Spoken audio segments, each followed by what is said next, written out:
So I'm not going to do vibe check like Narendra Modi ji. So yeah, okay. So yeah, thank you, EdTech, and this is quite interesting panel, and I'm very lucky that I've got so many new faces to interact again. Uh, so I think one of the best thing which I'm going to do is I'm going to reintroduce everyone. So Ruchira, she is CMO at Diageo. One of the fun fact, she loved Don Julio 1942 tequila. Yeah. And we have Priyanka. She leads Colgate Palmolive. And one of the fun fact, she's a long distance runner and a marathoner. Whereas Naren, very interesting fact, after office, he don't watch Netflix, but what he watch is one of our favorite show with his 4-year-old kid is Tarak Mehta every day. Thank God there's no Gokuldham Society in Gurgaon, I must say. Yeah. And with Ghazal, and this one is the most interesting one. She leads integrated marketing at Nestle, but also she's coder by passion. So any agency pitching tech, please be aware about it. Perfect. So this was my way of collecting 1P for this panel. So I think it would be very interesting to talk to Ruchira. She works in many of our favorite categories, I guess. Yeah. So Ruchira, how do you actually collect the, or any new way which you could figure it out, especially for collecting 1P data at Diageo? Thanks, Shantanu. It's interesting, right? Someone's a marathoner, someone's a coder, I drink Don Julio. So I'm not sure if that's the best introduction, but I clearly love what I do. Um, I think on first party, I think the first thing we need to realize is that everything else aside, there'll be categories in this world which have a lot of restrictions. And my category is one of those. We're a regulated category. We're not allowed to advertise our brands. For us, the ability to understand consumer needs is as much as any other category. Particularly right now, when in India, and pretty much globally actually, we're seeing a huge amount of repertoire, huge amount of experimentation, a huge amount of trying different kinds of experiences where people actually seek experiences, particularly after COVID. Equally, this is a category where literally every time you go to the store, you will see an innovation, right? So how do you find out about what's happening with consumers, what they desire, and what they want if you don't have first-party data? For us, first-party data is something that's consent-driven, has a very clear purpose outlined, has a time or a date stamp beyond which we do not use it. And of course, that doesn't even get into the fact that we're GDPR compliant and compliant by all rules in India. So we are also an unusually compliant company, which, by the way, lets me sleep very, very well at night. So coming back to the fact that it's critical to what we do, but it's difficult to get. So the way we do it is, one example I'd like to share today is how we use engagement so that there is a consumer value proposition or a consumer value exchange that's happening that results in that first. And therefore, as a consumer, I feel that the data I've shared is actually benefiting me in some way. And that really is, the example I had was, which I was sharing with Shantanu earlier, which he loved, by the way, so he told me just share this example, don't share anything else, is something that I experienced, and I hope that you will experience someday, when I was in Edinburgh. So like every other person, I was all set to do my Scotch tastings and, you know, to experience really the best of Johnny Walker at Princess Street, which is our flagship. It's a heritage building that we've converted to a whole experience store. But before I could even pick up my lanyard, right, they first made me go through what was called the whiskey, know your whiskey. So they made me talk about what I like, the experiences I love, etc., and came back not just with a color and a flavor wheel, but also with a blend of whiskeys that they thought I'd like. And then through the entire experience, which is about 2 hours long, they actually took me and they ensured that I tasted the kind of whiskeys that I love, but equally whiskeys that I wasn't as familiar with. So I could actually familiarize myself with the whole spectrum. And no, when you go whiskey tasting, you don't drink a full glass, so you don't walk out wondering what you were tasting. It's all very well done. But everything from the color of my tag or my wristband to what I tasted to the information I got on new launches and even to serve suggestions, cocktails, entertaining, how I could actually build out an evening either with friends or with family or for treating. All of that came as a consequence of my own flavor profile that I put out. So then I wonder, why not share that data? It's going to give me a lot more value in exchange, particularly on a category that I'm not maybe as familiar with. So that's an example of how, you know, through experiences and through really creating a value exchange that's not monetary and not transactional, but really builds a lifetime value that you can really create something that's really powerful. Yes, it is. I think one of the tip I can give you, if you would have done in Gurgaon, it would have been a lot of data. So no doubt, this was really interesting. Um, Over to you, Priyanka. I think uh, we had a good discussion about what you guys do, how you collect 1P data. If you can actually talk about that a little bit. Yeah, it's kind of super hard to now take over from Ruchira, where the value exchange is so super solid. If somebody is getting to experience so much, so many whiskeys, I'm sure there's lots of reason to give their data back. But to go back to our category, which is oral care, which is millions of people use it. Almost everyone uses the toothpaste. So, as market leaders, of course, we are building oral health practices and providing oral care solutions for everyone. So, really, the challenge and the unlock and the use case for us is how do we create more personalized solutions for people and get them to start thinking of premium and more specific benefits around toothpaste, right? I mean, at large, at scale, most people still think of toothpaste as a single toothpaste to be used by the entire family. So where we are building audiences to know them better is for our premium brands, where we are trying to solve specific problems for people. So for example, the whitening segment, that we are creating and we've started sort of building for the last few years, there we're looking for people, and our real objective is, people who are interested in beauty, how do we get them to start using whitening toothpaste as part of their beauty regimen. So the focus has been of building a value exchange around beauty, which is getting them into and providing them a solution around beauty, things like, getting an influencer class or giving them some more, knowledge around how to sort of, groom themselves and building oral care as part of that routine. And in return, in exchange, getting the data from them, then using that audience to further build engagement with them. And the larger use case for us is how do we then take this to scale? I mean, as CPG and as highly penetrated category for us, even millions of data and a one-on-one engagement with them is not going to give us scale.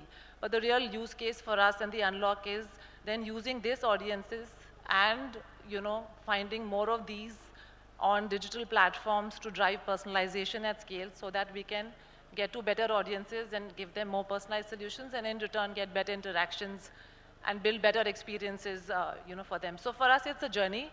We've started with whitening, but there are more premium segments that we are looking to sort of now curate. Proactive health seekers for our more superior product, which is Colgate Total, which is a highly sort of functional superior oral toothpaste. Then the kids segment, where we can find parents with kids of different life stages, and then target them more sharply with solutions and be there as their oral care guide through their life stages. Super, quite interesting.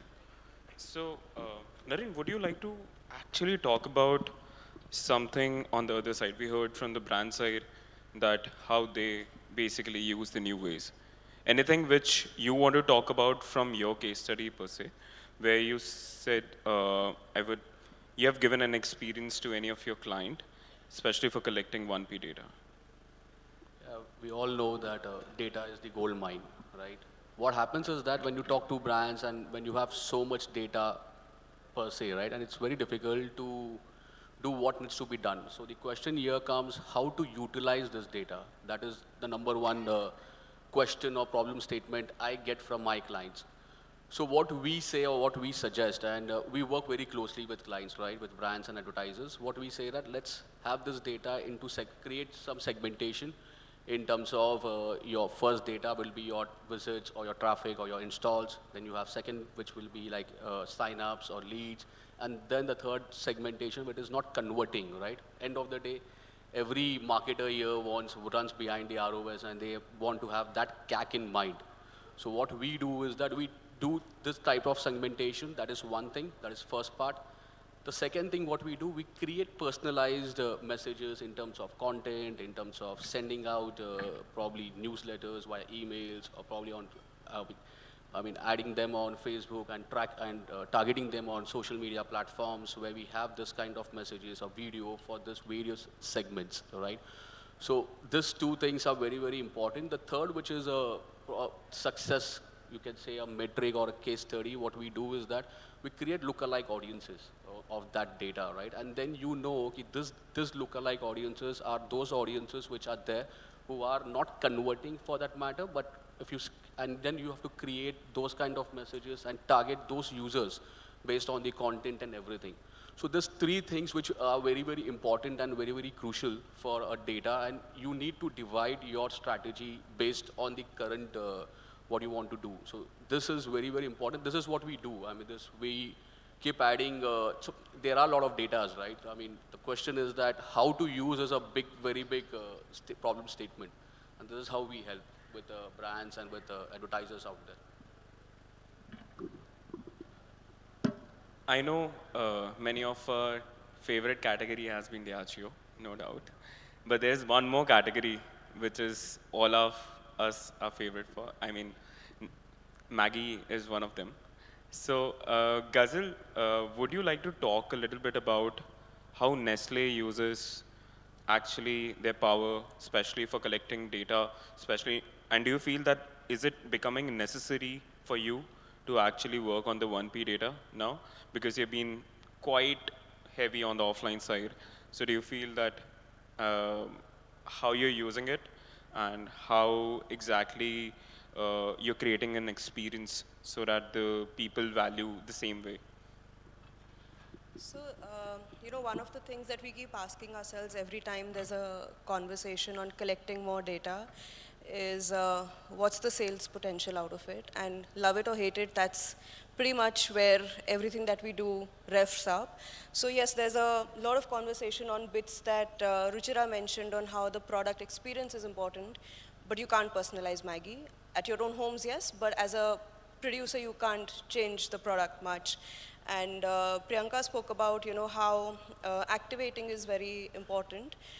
So we, of course, weave in these thoughts for sure, but incrementally, what we've started doing is trying to collect and activate within a 48-hour window, but also try to bring in more measurability in terms of is there a brand equity shift that we're able to see which is greater on this set of people versus people we don't know anything about. And at the end of the day, just because I know Shantanu and I know his number, will he buy that extra pack of Maggie is what we constantly track. Honestly, it's a journey and there's no right or wrong answer there yet. But more often than not, what we've tried now to do is as soon as the data is collected, it should be activated. And if it's activated, can I attribute some brand measure to it, is what we're trying to bring the journey alive on. Interesting. This is one of my favorite way.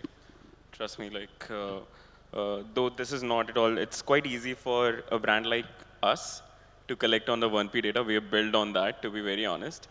Um, Whereas, I'm sure, Ruchira, if you can actually talk about the rules and regulations in this industry or anything with regards to the data privacy, if you can highlight.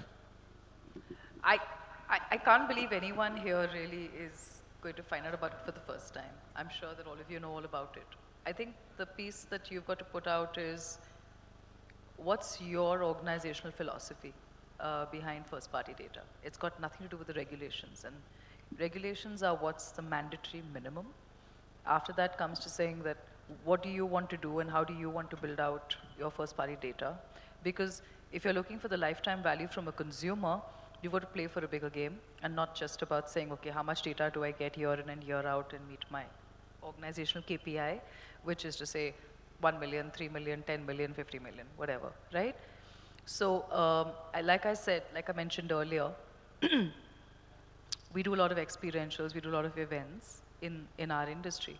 And it's an omni-channel journey, right? So it's non-linear, you might come in at an experience, you might try something because you're out with your friends, you're watching an IPL game, ideally where RCB is winning, and when they win, like you decide that you want to, celebrate with your friends, and you decide to try something new to drink. If that happens, at that point in time, there may be a promotion, you may put your data in. What is very clear for us is what do you want to know about, right? So what are you giving your consent for? Are you giving it for emailers? Are you giving it for experiences? Are you giving for product innovation news? Are you giving it to know more about the various experiences you can curate, right? How long is that data going to be used by us and retained by us in a way in which it is personally identifiable data, right? So therefore, one is anonymized, put into a clean room, and then used for lookalikes. But the other one is also where you've got identifiable or deterministic data that we're keeping. And the third one is also, so one is consent, very clearly. Second is duration and time. And the third one is also in terms of who will own your data, where will it sit, and who has access to it, and which is really the kind of the way that you work with your partners. So the partners we work with, we onboard partners, and I'm sure that's true by the way of Colgate and Nestle as well. But we work with partners who also comply with our ways of handling data, which is that they do not actually handle any of that data themselves. That data resides only on our servers, and at a point when CRM, CDP is going to be the single largest maybe source of both consumer, well, data, analytics, as well as your ability to reach, in my category, to reach a lot of people. I mean, everything depends on how you process and how you hold that data. So it's actually critical to life. Yeah. Interesting. I think with Priyanka, I really wanted to know, like, how do you measure the success out of, you talked about especially how you're building the whole value out of the data itself. You're also giving some deep education. How you're actually measuring the success? I know it must be a big question inside also, many of the times. So it's a journey, and I don't have any conclusive answers on it, but I'll talk about 3 points that we are defining as our success metrics. One is actually acquiring quality data, right? So how do we build in connections and experiences in everything that we do, where we are acquiring data for a value exchange. So whether it's an activation or whether we are doing a program around providing access to dental care, and therefore how do we then seek data which can become relevant for us to be able to provide back a solution relevant for the consumer. So that's one, which is quality data acquisition at relevant touchpoints. Second is how do we harness the data, which is segmented, enrich it to understand the audiences better, and therefore keep increasing the quality of the data. And the third is activating it at scale and therefore getting returns. And really the North Star is how do we start impacting business and brand metrics, what Ghazal was trying to talk about. Having said that, I think where we are right now seeing green shoots is, and some evident results is, when we activate this audience on our media plans, the audience is performing better than your broader demo audiences. So that's the first signal of saying these audiences are engaging better with your campaign, so therefore are more relevant. So we are seeing improvements in media metrics, both in terms of effectiveness and efficiency. But like I said, the final outcomes are always in terms of business and brand, and we hope to sort of, start building a better relationship and correlation in that. Correct, I agree. I think I've seen, especially the 1P data, how efficient it works around for you. We have been working in new geographies, and I've seen that uh, the turnaround in the initial when the CAC was high, and then eventually when I collected the good amount of data, the learning happens, and then eventually your efficiencies started coming off pretty well. No doubt. Naren, would you like to talk about, I'm sure there are a lot of clients just asking you, ठीक है धंधा तो दे दिया धंधा ही चाहिए मुझे तुमसे तुम बताओ कितना दे पाओगे. That's been a conversation. I also do that. So if I ask you like, what other metrics, success metrics, which you would like to talk about that the brand should follow while collecting any kind of a 1P data? So to be honest, there is no success metric, right? Every brand and every advertisers are different in on their genres and everything. So what happens is that when we meet and when we discuss, the first thing is that if there are visitors coming to your website or there are app installs coming, I mean there are app installs happening, right? But end of the day, the conversion or the sale, the end of the day is like you need the sales, right? The sales is not happening.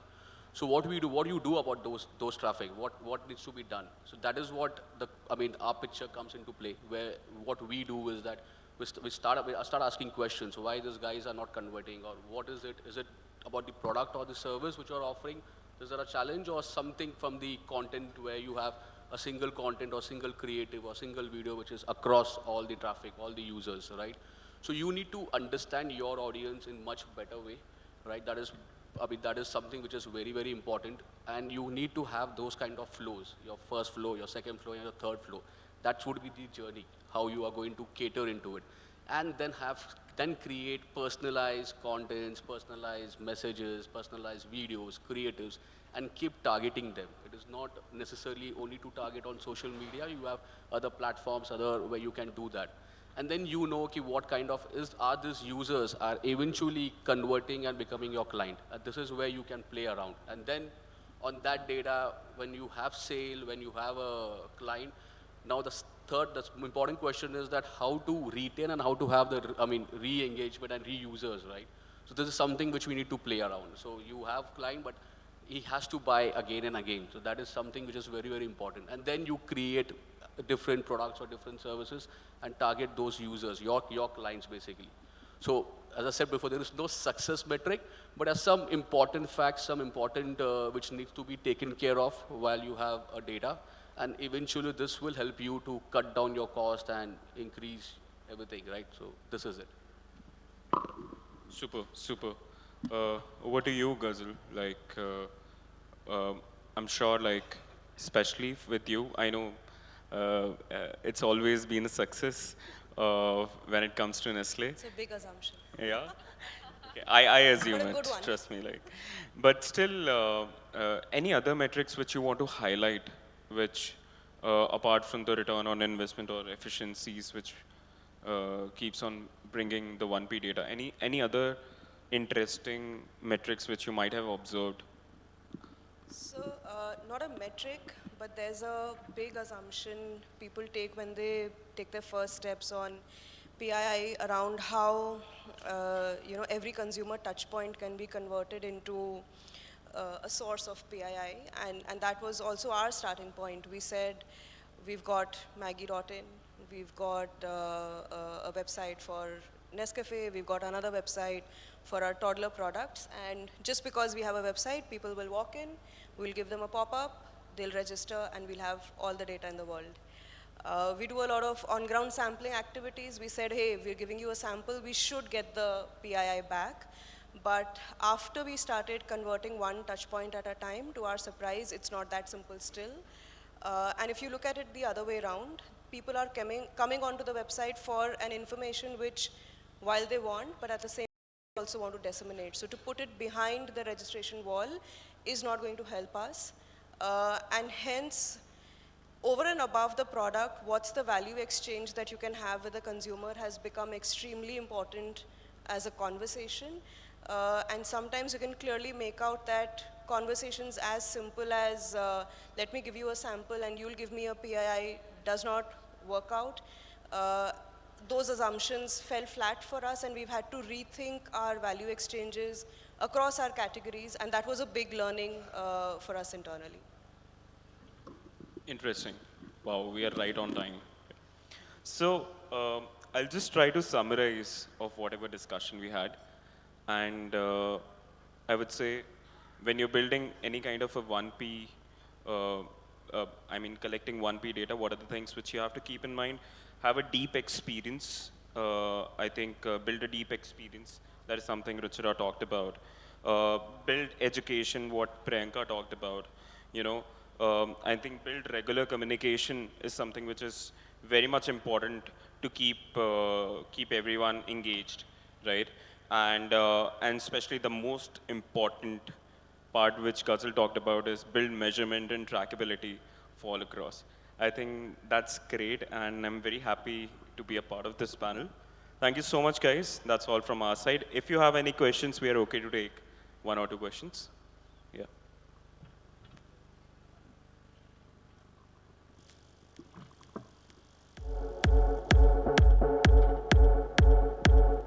Hi everyone, Prasanna from ShareChat. We've been we've been listening to the gap between rural and urban is bridging now for quite some time now. But if you look at the households expenditure data from last month that the government released, it's we now have a number that can actually kind of prove that, right? Like in terms of percentage of the total expenditure that they spend on food in urban is like 39%, in this rural is like around 46%. So the question I wanted to ask is the first party data usage going to be different for rural versus urban considering the RTB that appeals to one might not appeal to the other one. So wanted to understand your point of view on that. I mean, I can give it a shot. We've not done any first-hand sort of pilots in rural, but if I go by the principles of it, I think it's the value exchange that you build. Right now, the first-party data, the assumptions are more that we are reaching out to people in urban, or at least people who can understand and be more comfortable with English. But I'm sure there will be a time very soon when with languages you can create it. But the value exchange has to appeal to the person. So for a rural consumer, if we build the right value exchange, I mean, for example, when we rolled out a program called Pocket Dentist, where we were actually giving, solutions to oral care problems, and at that time, this was a few years ago when we had piloted it, we had done it through a IVR mechanism, because that time technology was not as advanced as it is. And we saw a lot of people interacting with it, and this was piloted in rural. So we saw a lot of consumers actually participating and sharing back their basic data for it, because the value exchange was useful for them. So my assumption is if you build the right value exchange, I mean, you can get data back, and that can help you to find the right, activations for the rural consumers. I had a couple of points on that one. So of course the value exchange is important, but also if you look at product portfolios, there are some organizations where you have standardized product portfolios that work across SECs and work across TGs, work across geographies. But in some other categories, that's not the scenario. So it's also going to be representative of what product portfolio you're talking about. If you're not going to put out a premium product in rural areas, why would you do that for your PII programs as well?